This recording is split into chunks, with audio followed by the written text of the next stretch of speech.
আসসালামু আলাইকুম। আমি কিছু কথা শেয়ার করতে আসলাম। আপনারা আমার চোখের নিচের আঘাত দেখে অনেকে অনেক ধরনের কথা বলতেছেন।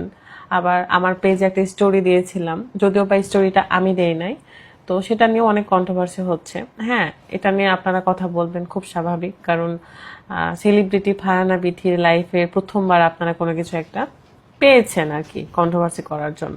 ঠিক আছে, প্রথমত এই আঘাতটা আমি পেয়েছি ঠিকই, কিন্তু এটা আমার হাজবেন্ড আমাকে দেয়নি। আমি কিন্তু বলি নাই যে আমার হাজবেন্ড আমাকে মারছে।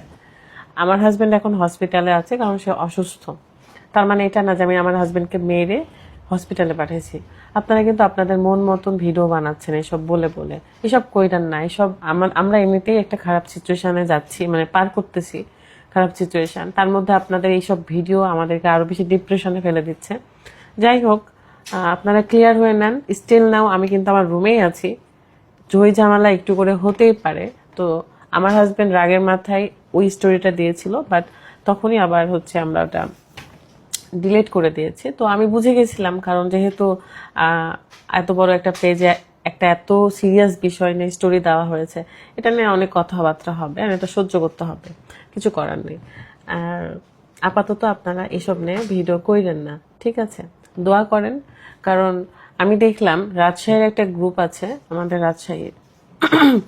রাজশাহীতে আমার হেটার্সও অনেক বেশি, কারণ রাজশাহীতে অনেক ব্লগার আছে যারা অনেক বছর ধরে চেষ্টা করে করে হয়তো সাকসেস পায় নাই, বা সাকসেস আমি হুট করে বাইরের একটা মেয়ে রাজশাহীর বৌমা হয়েছি, রাজশাহীর ছেলের বউ হয়েছি, হয়ে আমি একটা সাকসেস পেয়েছি। তো এটা নিয়ে আমার উপর অনেকের হয়তো হিংসা আছে, বা যেটাই থাকুক, সবার জন্য আমার ভালোবাসা থাকবে। তো একটা গ্রুপ আছে যে গ্রুপ কখনোই আমাদেরকে নিয়ে কখনোই পজিটিভ কথা বলেনি, কোনো দিনও না।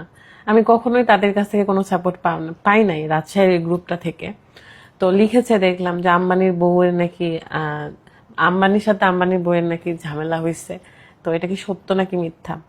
হ্যাঁ, তাদের নাকি আলাদা হয়ে গেছে, তারা এটা কি সত্য নাকি মিথ্যা, মানে খুব খারাপ ভাবে কথাটা লিখেছে আর কি। তো আমি তখন একটা জিনিস ভাবলাম যে কাছের মানুষরা, এটা তো আমার কাছেরই, কারণ আমি তো এই শহরেই থাকি, রাজশাহী শহরেই তো থাকি।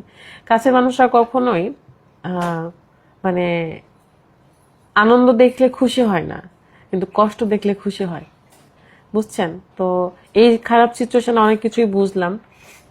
এখন বিষয় হলো, আমার হাজব্যান্ড পোস্ট করেছে হসপিটালের কিছু পিকচার। সেই পোস্টে হয়তো লিখেছে যে আমি অনেককেই পাই নাই কাছে। সে তার দুঃখ থেকে কথা বলেছে, কারণ সে আরো আরো কিছু বন্ধু বান্ধবদের আশা করতেছিল যে তারা হয়তো তাকে দেখতে যাবে এই জন্য। তো এটা তার একটা দুঃখ প্রকাশ করেছে। তার মানে এটা না যে আমার সাথে তার কোনো ঝামেলা হয়েছে, আলাদা হয়েছে। চোখের নিচে আঘাত সব সেলিব্রিটিদেরই কেন জানি হয়, বিয়ে নাকি আলাদা হয়ে যায়, ডিভোর্স হয়ে যায়। তো সব কিছুই আপনারা ট্রোল করেন, কেন করেন বলেন তো? অনেকে দেখলাম চোখের নিচে কালি দিয়ে ভিডিও বানাইছে, আমার ভিডিও দেখে আর কি, মানে আমাকে ইঙ্গিত করে যে ও মাই গড আমার চোখের নিচে। আচ্ছা, সব সেলিব্রিটিদের চোখের নিচেই কেন মারে? সব করেন না, এসব করেন না। রিভেঞ্জ অফ নেচার একটা কথা আছে। আপনি যেরকম আচরণ একটা মানুষের সাথে করবেন, আপনি ঠিক সেটার একটা ব্যাক পাবেন, পাবেনই পাবেন। অ্যান্ড অন্যের কষ্ট দেখে এরকম করেন না, ঠিক আছে? এখন বিষয় হলো যে সবই ঠিক আছে, আপনারা এত টেনশন করেন না।